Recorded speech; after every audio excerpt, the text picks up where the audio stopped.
Oke, selamat malam teman-teman. Ya, menjelang istirahat saya coba sedikit bikin video ini ya teman-teman ya. Belakangan sering terjadi marak ya berita di TV bahwa kolektor itu banyak melakukan penarikan kendaraan di tengah jalan ya. Nah, itu kenapa sih kok sering terjadi gitu? Padahal sudah berulang kali dimasukin berita dan banyak yang ngomong, oh ini dilarang apa segala macam. Oh, kenapa mekanismenya tidak sesuai dengan ketentuan hukum, lewat putusan pengadilan dan segala macam lah gitu ya. Nah teman-teman, sebelum saya terangin jauh lebih dalam ke sana gitu ya, saya coba sedikit terangin bahwa biasanya dalam melakukan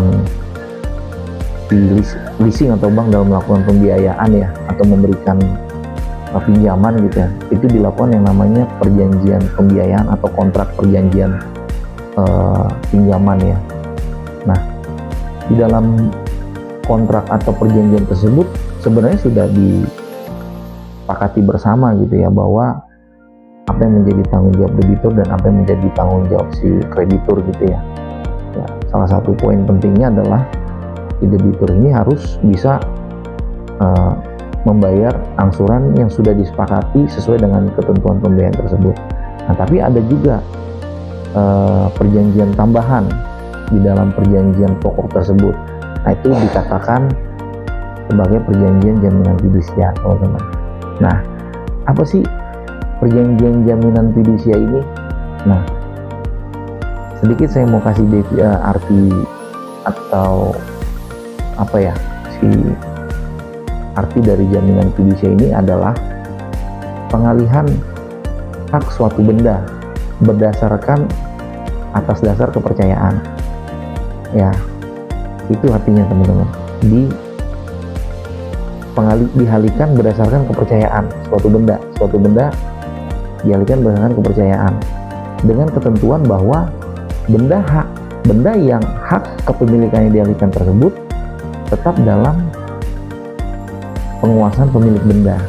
Itu teman-teman, jadi sudah dikuatkan dengan hukum ya teman-teman ya. Hukum dalam hal ini Undang-Undang nomor 15 ya tentang jaminan fidusia.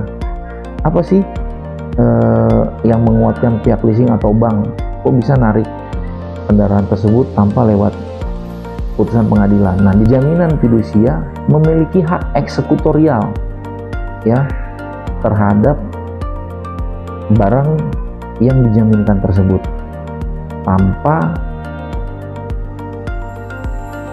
menunggu putusan pengadilan karena kekuatannya sama teman-teman. Nah, itu poinnya.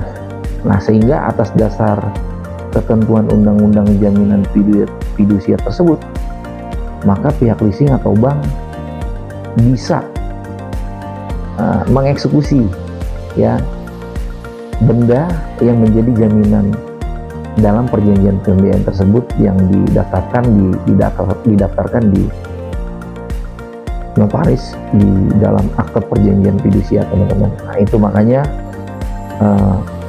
atas dasar undang-undang tersebutlah pihak leasing dan bank bisa melakukan eksekusi. Nah, itu teman-teman dasarnya. Jadi tentu dengan satu keadaan di mana si debitur ini tidak bisa melakukan kewajibannya. Dalam hal ini ya dia melakukan wan prestasi gitu.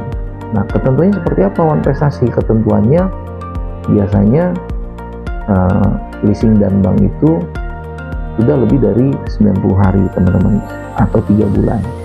Nah, biasanya leasing itu akan memberikan surat peringatan pertama, kedua, dan ketiga sampai dengan somasi.